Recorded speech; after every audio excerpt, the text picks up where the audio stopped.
What's up, everyone? Welcome back to another review, and this time we're taking a look at Don't Breathe 2, the sequel to Fede Álvarez's first movie.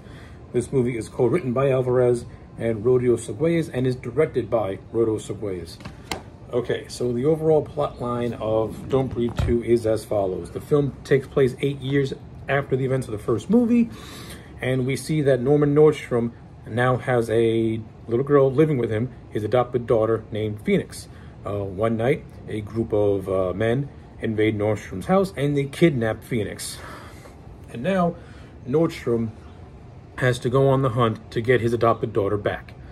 So, yeah, that's the overall plot line of Don't Breathe 2. Let's talk about it. So, I like Don't Breathe 2 on the same level as Don't Breathe 1. I think in terms of comparison, Don't Breathe the first is a better directed movie. But in terms of Don't Breathe 2, I still enjoyed it. I think this movie is better in terms of how it handles its action. Don't Breathe 2 is more action heavy and doesn't really have a whole lot of suspense to it. Not only that, the first Don't Breathe movie, didn't really go for a lot of gory moments. This movie kind of goes down that direction where we do get some gory moments. And I think the overall story of the first movie is better when compared to the story of the second movie. Not to say that the second movie's story isn't all that interesting. It is, especially when you get to the ending and they explain how Nordstrom found Phoenix and what Phoenix's history is. Like, all that's better handled. I mean, that whole concept of Nordstrom trying to replace the daughter he lost is actually better handled in this movie than I thought it was in the first movie. But again, that doesn't mean that Don't Breathe 2 is perfect. It does have some things in it that are questionable. So let's just briefly go over the positives first. Once again, Stephen Lang returns as the character of Norman Nordstrom, and just as he was in the first movie, he's great in this movie. I think in this movie, Stephen Lang gets a chance to flex his dialogue skills, and he has a lot of dialogue scenes. I think his chemistry with the little girl who played his adopted daughter is actually kind of good. Is actually really good. We see that Nordstrom, he does that parenting of, he is the paranoid parent who shows tough love. Like, you can clearly tell that he cares about this little girl, but at the same time, he wants to shelter her away from the evils. Of course, the reason why he's doing this is because he has a secret. This little girl is not who we're led to believe she is. And when we find out where she comes from, we kind of understand why Norman wanted to keep her hidden and barely allowed her to go outside into the real world. But the chemistry does work, and you can tell that these two actors, and you can tell Stephen Lang and the little actress who played his adopted daughter, they work well off of one another. And to the little girl's credit, she does not come across as whiny or annoying. She comes across as just like this average kid who wants to, be like a kid. She wants to be like a kid, and like I said, she never comes across as annoying or hard to like. She comes across as likable, and that's very important, especially when the movie really starts to kick in and she gets kidnapped. Like, we really have to root for Nordstrom to want to save this little girl by any means necessary. So I like all that. I think the villains in this movie are a little bit more interesting, and they actually mirror Nordstrom in a lot of ways, especially the character of Rylan and his wife, Josephine. So when all is said and done, the overall twist of this movie is that the little girl that Nordstrom has adopted was actually the survivor of a firehouse. It so happens to be that her real biological parents, I think, had left her for dead or something like that. And, 8 years passed by. Norman has raised this girl as his own. And now the parents are trying to seek and find her back. Not because they want their daughter back, but because Rylan's wife is dying of heart disease, and the only suitable donor is the daughter. So pretty much, he just wants to kill his own daughter to give her heart to his wife, to his dying wife. Now, I say that Nordstrom and Rylan are very similar in a lot of ways, is because they both have trouble letting go. The whole concept is letting go. Norman cannot let go of the daughter he lost, so he has to go through various ways to replace that daughter. He tries doing artificial insemination of the woman who killed his daughter. That didn't work. Then he tries to do that same thing to Rocky in that first movie. It didn't work. In this movie, you know, he pretty much finds an abandoned girl in the middle of the street, adopts her as his own. He finally has the daughter he finally has the daughter he lost.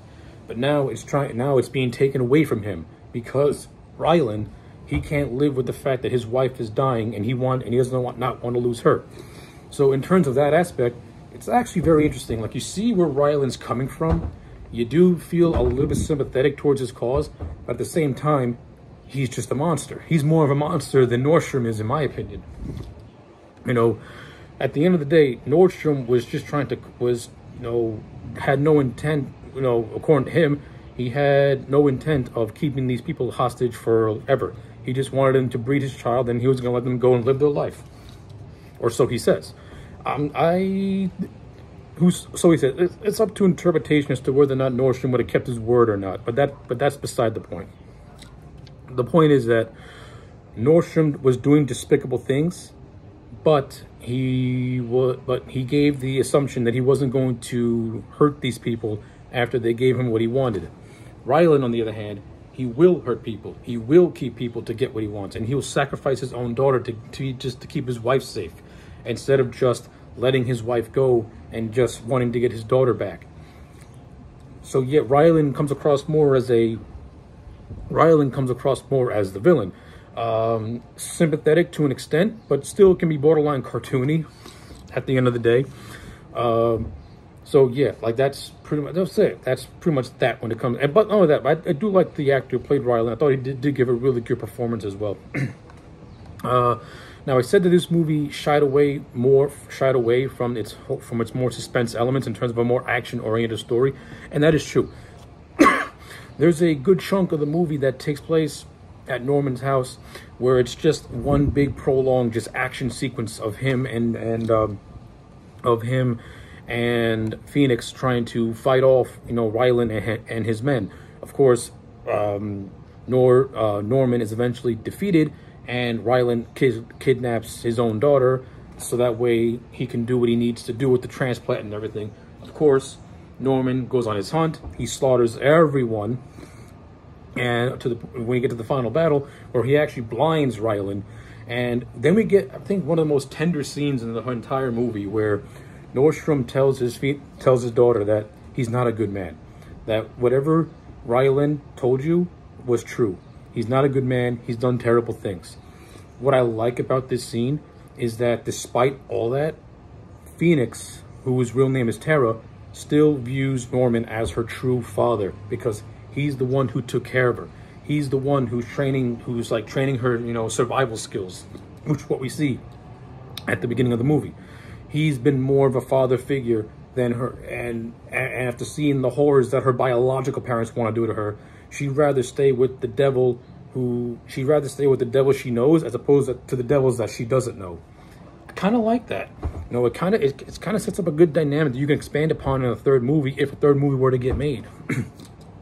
Now, of course, by me saying all these things, you're saying, hey, how do you not consider this to be better than the first movie? Well, I'll tell you why I don't consider this to be on the same level as the first movie. There were certain moments where, like, the story that the movie set up is really interesting, but it doesn't really do a whole lot of expanding upon it, is what I'm trying to get at. Like, it kind of shoves all this in the last 20 minutes, where the whole movie could have been based around this premise. Instead, the movie opted to do more of like a half-hour action sequence at the house where very little story progression took place. The action isn't bad. It's really good and very thrilling, but story was sacrificed and better character development was sacrificed. Not only that, the movie sets up this character of Hernandez, who was a former Army Ranger like Norman, and she was coming across as more of like a mother figure to Phoenix, but the movie kills her off. I think that was a mistake. I think Hernandez and Norman teaming up to save Phoenix would have made for a much better movie, and it could have made for an even better dynamic. Now you have Norman and Hernandez, who are more like parental figures to Phoenix, as opposed to Phoenix's real parental figures, and those clashing ideologies could have made for a much more interesting third act than what we actually got. But in terms of what it is, I think the third act of this movie is much more stronger than the third act of the first movie. And yeah, it does have sequel bait at the end where we think Norman is dead, but then a dog licks his finger and it twitches a little bit. So there is the idea that he could come back for a sequel. Honestly, truthfully, I think this movie should have just had Norman dying at the end, being redeemed by Phoenix, because it would make for a more poignant ending. That's just me personally. And I kind of like how Norman has been turned into the Punisher in a way. He's kind of like become Frank Castle, like this anti-hero who has a very checkered backstory, but yet is on a quest for redemption in a way through his adopted daughter. I kind of like that. And again, you can further expand upon that in the third movie. All right. So with all that being said, I'm going to give Don't Breathe 2 a solid 8 out of 10. I enjoyed this movie. I like it a lot. So yeah, those are my thoughts on Don't Breathe 2. Let me know yours in the comment sections down below. Like the video and subscribe, and I'll check you back next time for more.